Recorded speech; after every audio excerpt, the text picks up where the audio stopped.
વિદ્યાર્થી મિત્રો, છેલ્લે આપણે ગિબ્સ મુક્ત ઉર્જા અને વિદ્યુતીય પોટેન્શિયલ વચ્ચેનો સંબંધ દર્શાવતું સમીકરણ ડેલ્ટા જી 0 બરાબર -NF E સેલ આ સૂત્ર વિશે વાત કરી હતી. એ આધારિત એક્ઝામ્પલ પણ આપણે જોયા, નષ્ટ સમીકરણ આધારિત એક્ઝામ્પલ પણ આપણે છેલ્લે વાત કરી હતી. આજે આપણે વિદ્યુત વિભાજ્ય દ્રાવણોની વાહકતા એમના વિશેનો અભ્યાસ કરવાનો છે.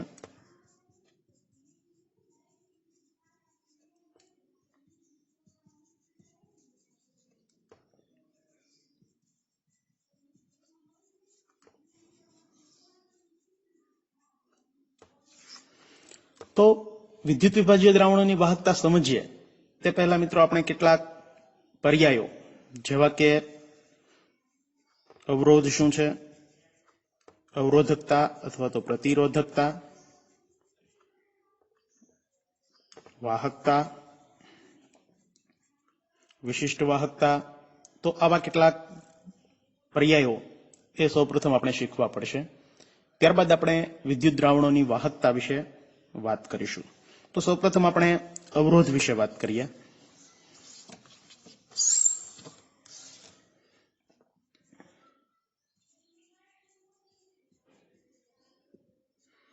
તો અવરોધ વિશે તમે ફિઝિક્સમાં અભ્યાસ કરતા જશો, બરાબર, કે અવરોધને આર વડે દર્શાવવામાં આવે છે અને એનો એકમ છે ઓહમ. એસઆઈ એકમમાં જો આપણે દર્શાવીએ તો કિલોગ્રામ ઇન્ટુ મીટર સ્ક્વેર પ્રતિ siemens cube into ampere square આપણે દર્શાવી શકીએ. અને વિસ્ટન બ્રિજ નામના સાધનની મદદથી અવરોધ છે એ કોઈ પણ પદાર્થનો માપી શકાતો હોય છે, જે તમે ભૌતિક વિજ્ઞાનમાં શીખી ગયા છો.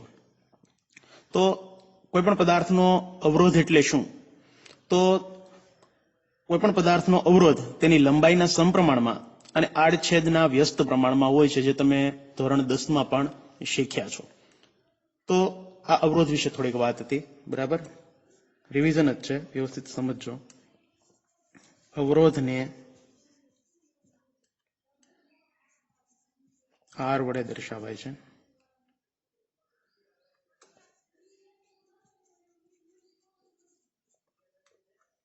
તેને વિસ્ટન બ્રિજ નામના સાધનની મદદથી માપી શકાય. ત્યારબાદ તેના એકમ વિશે વાત કરીએ તો અવરોધનો એકમ ઓહમ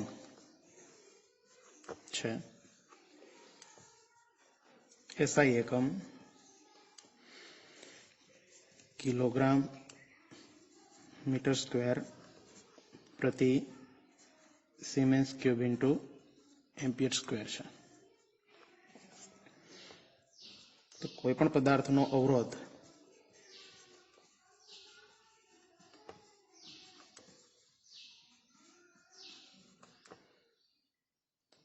તેની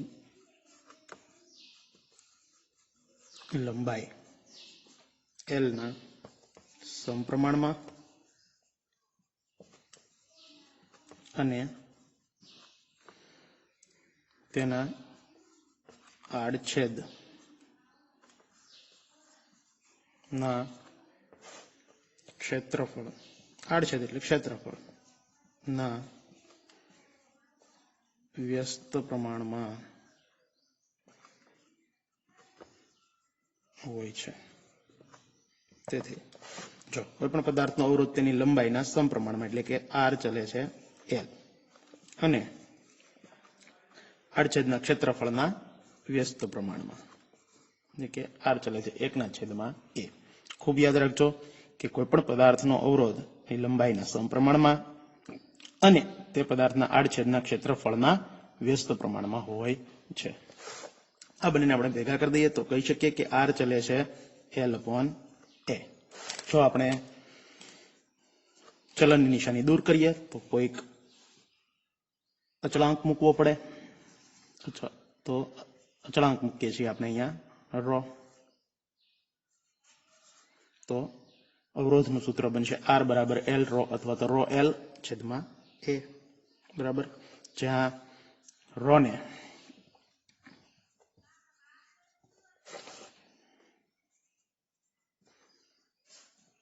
प्रतिरोधकता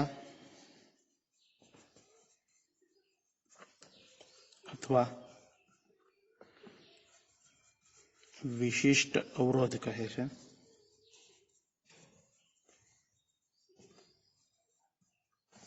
परंतु IUPAC नी भलामण मुजब रो ने प्रतिरोधकता तरीके दर्शाववामां आवे छे।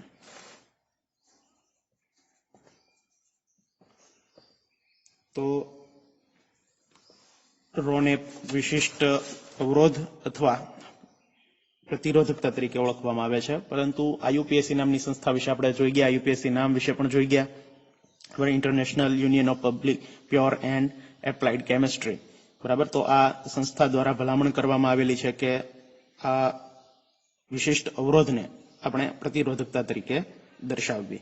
तो जो આપણે રો નો प्रतिरोधकताનો એકમ મેળવીએ તો શું મળશે એમના વિશે જોઈએ। તો આપણે આગળ સૂત્ર જોયું કે R બરાબર રો ગુણ્યા L છેદમાં A। તો જો આને કરતા બનાવી દઈએ તો A છે અહીંયા જાય એટલે આની સાથે ગુણાઈ જશે, L છે એ બરાબરની આ સાઈડ આવે એટલે આમના છેદમાં આવશે। તો રો કરતા બનશે અને રો બરાબર થશે R ગુણ્યા A એના છેદમાં L। तो रो बराबर अवरोध, अवरोध नो एकम छे ओहम गुण्या क्षेत्रफळ, क्षेत्रफळ बराबर थशे मीटर स्क्वेर छेदमां लंबाई मीटर में।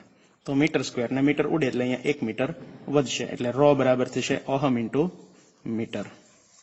તો અવરોધકતાનો એકમ થશે ઓહમ ઇન્ટુ મીટર બરાબર। તો ખૂબ યાદ રાખજો મિત્રો, નાનો એકમ જોઈએ તો પણ છે કે ઓહમ ઇન્ટુ સેન્ટીમીટર बराबर। आ ऐसा एकम नहीं पण नानो एकम छे बराबर। आ पण ऐसा एकम नहीं ते बराबर। तो आ नानो एकम। हवे 1 ओहम मीटर बराबर આપણે લખી શકીએ કે 100 ઓહમ ઇન્ટુ સેન્ટીમીટર। આ યાદ રાખવાનું છે।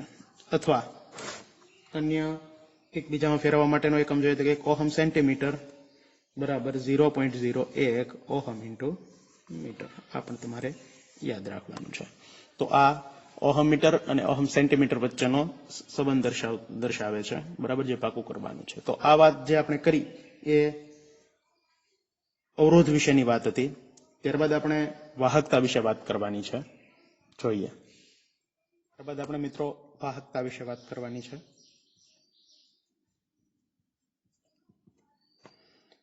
तो वाहकता ने जी वडे दर्शाववामां आवे छे मित्रों, अने अवरोधना व्यस्तने वाहकता तरीके ओळखवामां आवे छे। आ एमनी व्याख्या छे। तो एमना सूत्र विषे आपणे वात करीए। सौप्रथम एमनी व्याख्या लखीए के अवरोधना व्यस्तने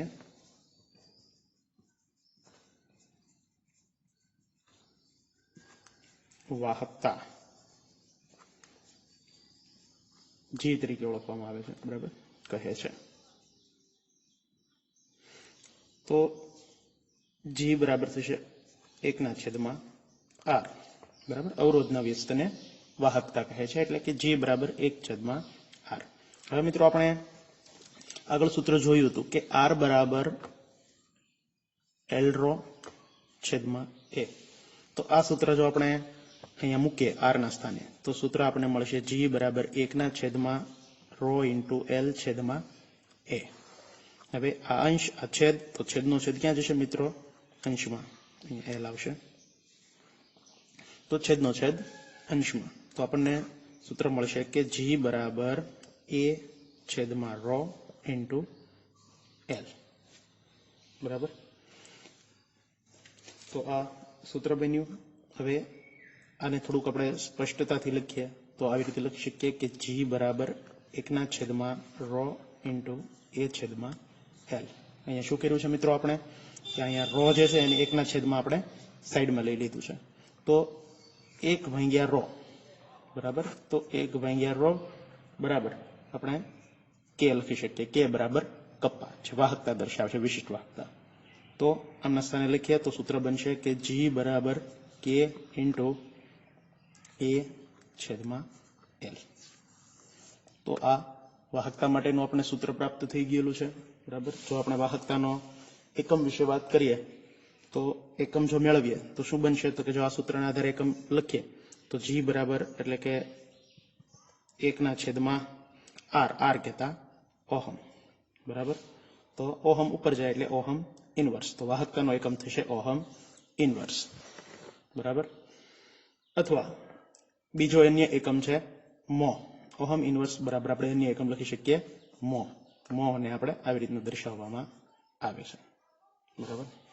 તો આ મોની નિશાની છે એટલે કે 1 ઓહમ ઇનવર્સ બરાબર 1 મો. આમ પણ આપણે લખી શકીએ છીએ.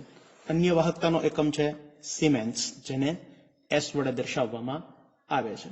અને એક સિમેન્સ બરાબર લખી શકીએ 1 ઓહમ ઇનવર્સ બરાબર. તો ઓહમ ઇનવર્સ, મો, સિમેન્સ આ ત્રણેય વાહકતાના એકમો છે. હવે પ્રતિરોધકતાના વ્યસ્તને આપણે વિશિષ્ટ વાહકતા અથવા તો વાહકતા કહે છે અને એને કે વડે એટલે કે ગ્રીક શબ્દ કે એટલે કે કપ્પા બરાબર કપ્પા કહે છે. ખૂબ સમજો કે પ્રતિરોધકતાના વ્યસ્તને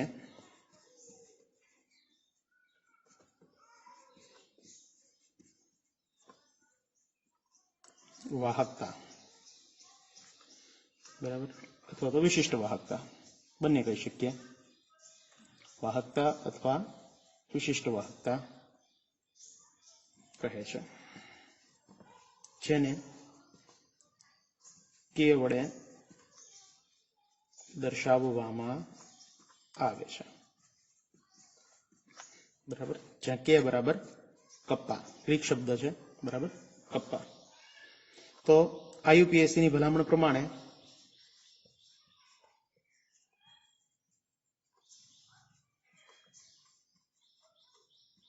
વિશિષ્ટ વાહકતાના બદલે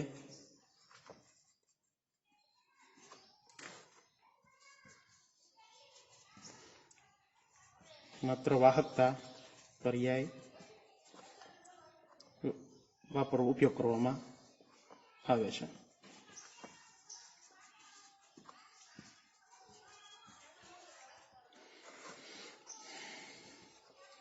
તો વાહકતાનો એસઆઈ એકમ સિમેન્સ મીટર ઇનવર્સ છે. વિશિષ્ટ વાહકતા જેની વાત થઈ છે, વાહકતાનો એસઆઈ એકમ સિમેન્સ મીટર ઇનવર્સ છે. પણ ઘણીવાર કપ્પાને સિમેન્સ સેન્ટીમીટર ઇનવર્સ તરીકે પણ વાપરવામાં આવે છે. જો આપણે આડ છે લંબાઈ છે બરાબર, જે તે વાહકની લંબાઈ સેન્ટીમીટરમાં વાપરી હોય તો એનો એકમ થશે સિમેન્સ સેન્ટીમીટર ઇનવર્સ. ને જો આપણે મીટરમાં ઉપયોગ કરીએ તો સિમેન્સ મીટર ઇનવર્સ આપણે લખી શકતા હોઈએ છીએ. તો 1 સિમેન્સ સેન્ટીમીટર ઇનવર્સ બરાબર 100 સિમેન્સ મીટર ઇનવર્સ આપણે લખી શકીએ છીએ. તો આ વાહકતા વિશેની વાત હતી. ખૂબ વ્યવસ્થિત સમજો મિત્રો. ફરીથી રિવિઝન કરી દઈએ થોડું કે વાહકતા એટલે શું, તો કે અવરોધના વ્યસ્તને વાહકતા કહે છે અને એને જી વડે દર્શાવવામાં આવે છે. તો જી બરાબર થશે 1/r. તો આપણે સૂત્ર જોયું હતું કે r બરાબર l રો છેદમાં a. તો જી બરાબર લખી શકીએ આપણે કે 1/l રો છેદમાં a. આ અંશ, આ છેદ, આ એનો છેદ, તો છેદનો છેદ ક્યાં જશે મિત્રો? અંશમાં. તો જી બરાબર થશે a છેદમાં રો ઇન્ટુ l. હવે આપણે આ રો ને સાઈડમાં કરીએ અને l રો ને અલગ રાખીએ. જો અમે આ રાઉન્ડ કર્યો છે અને આપણે સાઈડમાં રાખીએ તો જી બરાબર થશે 1/રો ગુણ્યા a ભાગ્યા l. હવે 1/રો એટલે કે કપ્પા બરાબર. ખૂબ વ્યવસ્થિત સમજો. 1/રો પ્રતિરોધકતાનો વ્યસ્ત એટલે કે વિશિષ્ટ વાહકતા કે અથવા કપ્પા તો જી બરાબર થશે કપ્પા ઇન્ટુ એ છેદમાં એલ. જો આપણે વાહકતાનો એકમ મેળવીએ તો જી બરાબર થશે 1/r. આર નો એકમ હતો ઓહમ, બરાબર.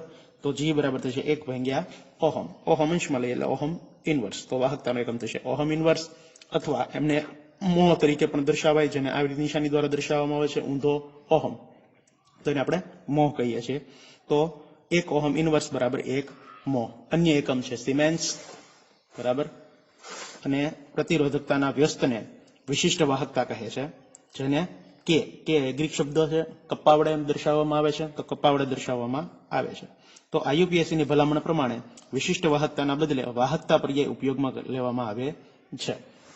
તો વાહકતાનો એસઆઈ એકમ સિમેન્સ મીટર ઇનવર્સ છે, પણ ઘણીવાર આપણે કપ્પાને સિમેન્સ સેન્ટીમીટર ઇનવર્સ તરીકે પણ વાપરવામાં આવે છે. લંબાઈ જો આપણે વાહકતારની સેન્ટીમીટરમાં લીધી હોય તો એનો એકમ બનશે સિમેન્સ સેન્ટીમીટર ઇનવર્સ, અને જો આપણે મીટરની ગણતરીએ લીધી હોય, મીટરમાં લીધું હોય, તો કપ્પા એનો એકમ થશે સિમેન્સ મીટર ઇનવર્સ. તો આ વાહકતા વિશેની વાત હતી, બરાબર, જે તમે સમજ્યા હશો. થોડું સમજવામાં તકલીફ પડશે, એનું કારણ છે કે હું થોડું બીમાર છું હમણાંથી. વિડીયો બનાવવામાં પણ આપણે થોડું મોડું થયું, ઘણા દિવસો જતા રહ્યા, બરાબર. મને થોડો પ્રોબ્લેમ હતો, બરાબર, તાવ ને એવું આવતું હતું, એના કારણે થોડુંક અત્યારે બોલવામાં પણ તકલીફ છે, બરાબર. એટલે થોડુંક વ્યવસ્થિત રીતે સમજજો, એટલે લખીને આપણે વધારે સમજ્યા છીએ આજે. તો ત્યારબાદ આપણે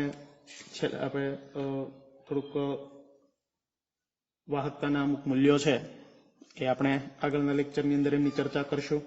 ધાતુનો સ્વભાવ છે, સંયોજકતા, તાપમાન વગેરેની અસર છે, અતિવાહક શું છે, સુવાહકો શું છે, અવાહકો શું છે. ધોરણ 12 પહેલું ચેપ્ટર એની અંદર આપણે થોડું ચલાવવાનું જે બાકી હતું, એની અંદર એ ટોપિક આવતો હતો. ફરી પાછું અહીંયા એ થોડું રિવિઝન થશે આપણે, બરાબર.